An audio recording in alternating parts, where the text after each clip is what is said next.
Well, some of you were there at General Center when the meeting took place, and I believe it was quite transparent. The first person who spoke was High Chief Raymond Depesi, who said that no sacrifice is too big, no sacrifice is too small. He is willing to make sacrifice. He set the tempo, he set the ball rolling. And thereafter, uh, Excellency Benga Daniel spoke extensively, made his own perspective to the issues, and concurred with the submission of High Chief Raymond Depesi. And thereafter, Professor Tunde Adeniro spoke, making his own analysis on the various issues that are involved, and narrow it towards an issue of culture, tradition, and ethics of the Yoruba culture, where he stated clearly that in a situation where the Southwest leaders are vying for positions, the nature of their culture and tradition suggests clearly that if you have a senior who is vying for position, and you, the junior, you are vying for position, it's a natural thing for you to step down for the junior. I think that was the conclusion of his speech. I mean, to concede for the senior. And there was jubilation all over, and the three of them stood up and hugged themselves. And at that point, the chairman or the convener of the meeting, His Excellency former Deputy President Ibrahim Mantu, suggested that he will set up a small committee. Members of such committees are the DGs of the various chairmanship aspirants.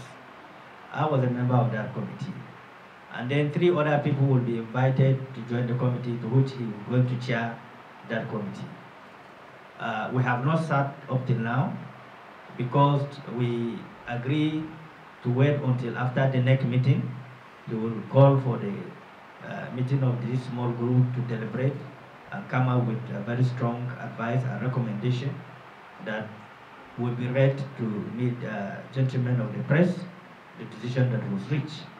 Now, the issue of bankrolling Professor Tunde Adeniro campaign organization. I'm sure you were not here the last time we had this interactive session.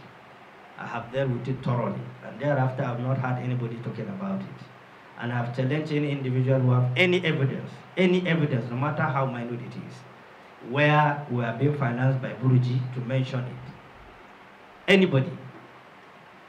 And I've said that if Buruji have contributed, I will admit it. It is not against the law.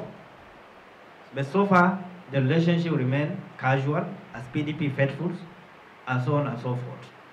There is no any financial bankrolling of either Buruji. Let me enlarge it for you. It's not just Buruji that was mentioned.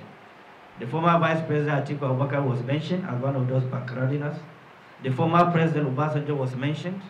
The former President IBB was mentioned.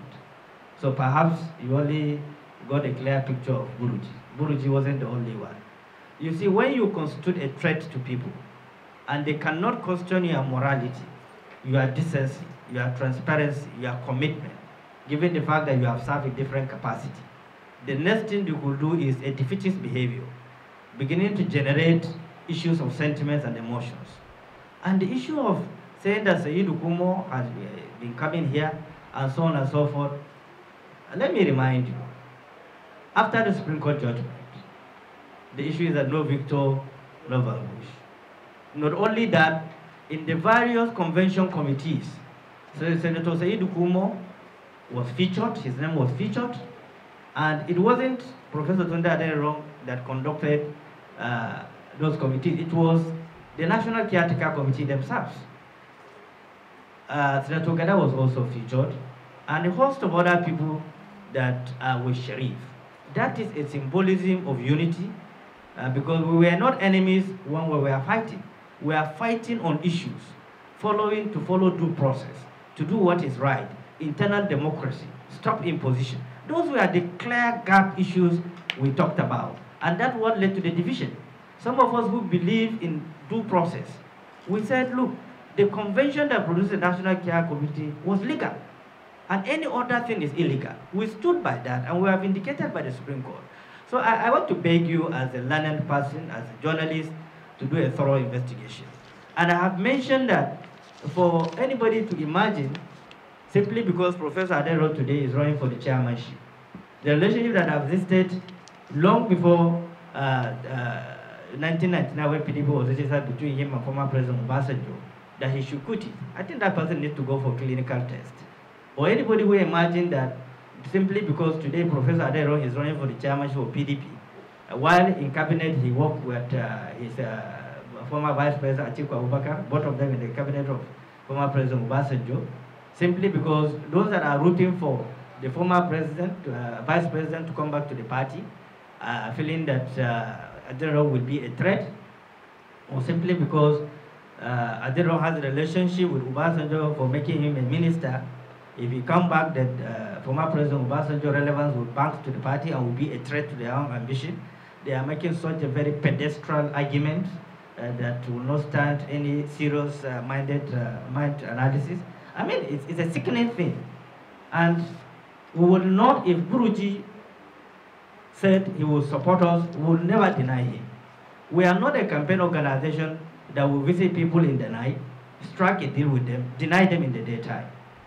We are matured people.